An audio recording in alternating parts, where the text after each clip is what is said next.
జ్యోతిష్య శాస్త్రం ప్రకారం 2025వ సంవత్సరం మార్చి నెల 3వ తేదీ సోమవారం నుండి నెల మొత్తం కన్యా రాశి వారు ఎటువంటి శుభ అశుభ ఫలితాలను పొందుతారో తెలుసుకోవాలంటే ఈ వీడియోని స్కిప్ చేయకుండా పూర్తిగా చూడండి.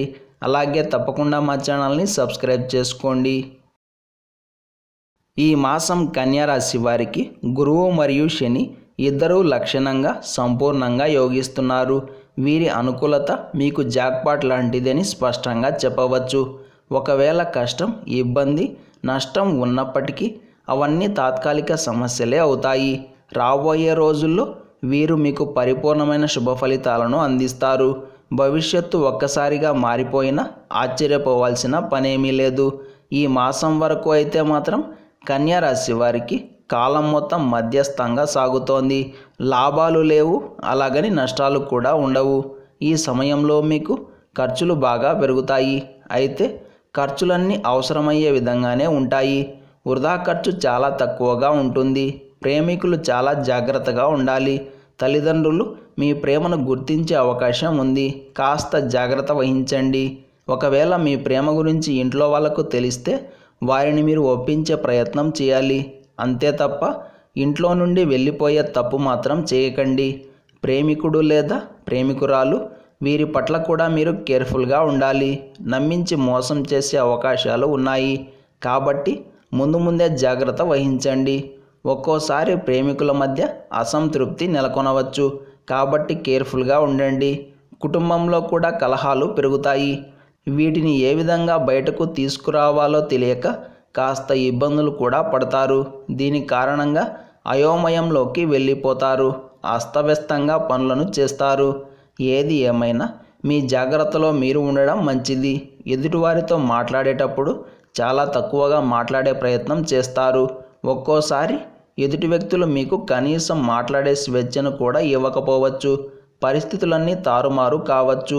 మొత్తం మీద కన్యా రాశి వారు ఈ సమయంలో కూడా తగిన జాగ్రత్తలతో ముందుకు వెళ్ళడం మంచిది. ఏది ఏమైనా గతంతో పోలిస్తే ఈ కాలం మాత్రం మీకు అంతో ఇంతో అనుకూలంగానే ఉంటుంది. ఇందులో ఎలాంటి సందేహం లేదు. ఈ మాసం కన్యా రాశి వారు మరిన్ని చక్కటి శుభ ఫలితాలను పొందడానికి ప్రతిరోజు విష్ణు సహస్రనామ స్తోత్రాన్ని పారాయణం చేయండి.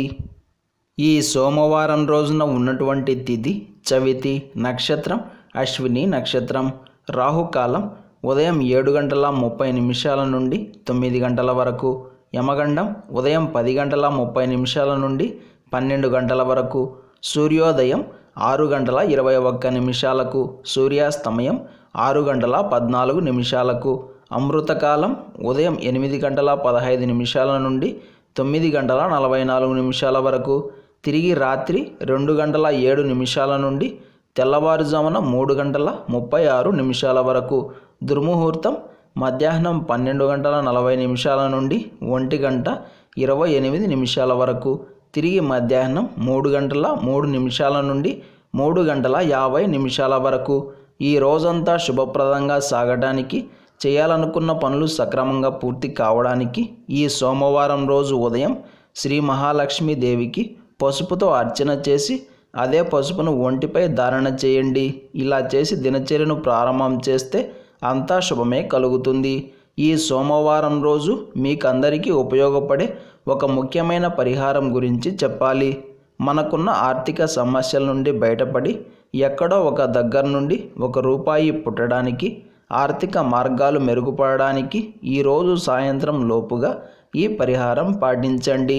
మీరు చేయాల్సిందల్లా ఒక గుప్పెడు బాస్మతి బియ్యం మాత్రమే తీసుకొని వేగంగా పారే నీటి ప్రవాహం దగ్గరకు వెళ్ళి పారే నీటిలో బియ్యాన్ని వదిలేసి శ్రీ మహాలక్ష్మి దేవికి నమస్కారం చేసుకుని నాకున్న ఆర్థిక సమస్యలు పోవాలి అని కోరుకోండి.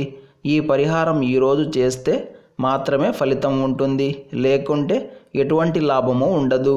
ఈ సోమవారం రోజు అశ్విని నక్షత్రం వచ్చింది కాబట్టి మనమంతా అశ్విని దేవతలను ఆరాధన చేయాలి.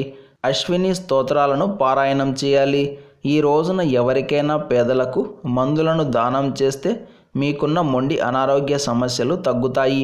అశ్విని దేవతల యొక్క అనుగ్రహంతో జంట అవయవాలకు సంబంధించిన హెల్త్ ఇష్యూస్ అన్నీ దూరమవుతాయి.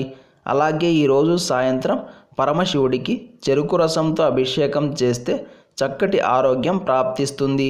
ఈ సోమవారం రోజు మహావిష్ణువుకు ప్రీతిగా ఓం నమో వెంకటేశాయ అనే మంత్రాన్ని పదే పదే జపిస్తూ ఉండాలి.